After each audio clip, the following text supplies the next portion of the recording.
When you're getting ready to play Penn State, you know they're going to be a good team. How, from a setter's perspective, do you attack them? What's your game plan when you're playing Penn State?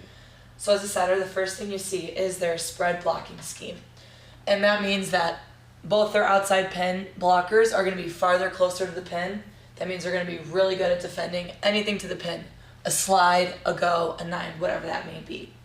So, as a setter, we see the middle third of the court is going to be huge. So, our game plan against Penn State this past year was going to be, okay, let's attack these seams here, and let's attack the middle of the court because they have really good disciplined blockers. So as we go through some of this footage, you can see whenever you set the middle, it's wide open in terms of the middle blocker being stranded. They're on an island. Always. So, and the biggest thing too, a lot of times setters look at who's in the front row on the right side. So when you have a right side blocker in there, who's not the setter, they'll usually step in, try to help. They're usually a little bigger. This is the setter, so she really likes to focus on her pin and go as wide as she possibly can. And you're aware of that before the match ever starts. Absolutely. So as the match is unfolding, do you rely on the coaches to remind you setters up or setters back, or are the wheels turning with you that you're always aware of that? Wheels are always turning, and especially with film, I'll watch setters film at least 2 or 3 times before a match just to make sure that I know exactly what holes I need to attack or what blockers I need to attack. Okay, so when the setter's in the front row, you're running 1 balls, or in this case, you're running into zone 3. Correct. Pretty much with the awareness the setter's not going to help. Correct. And with the idea that if the setter does decide to help, this is really going to be exposed and we can set right over the top of her. Same concept going behind the setter. Same concept, especially when we have an overload, which is a back 1 and a 9 in our case. This left side blocker has a lot to worry about. And so if she wants to help with the quick, she's going to have to possibly give up that 9 ball behind. So if that's the big picture, we're going to attack the middle third of the court. Yes.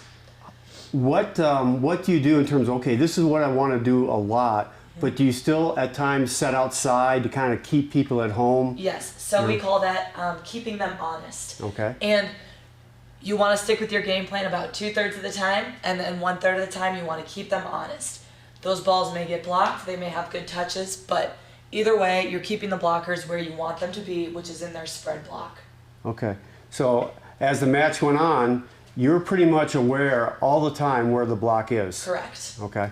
A lot of that has to do with you checking right after the ball's hit, okay, where are the blockers? Where are they at? Where am I seeing them? Where are they moving?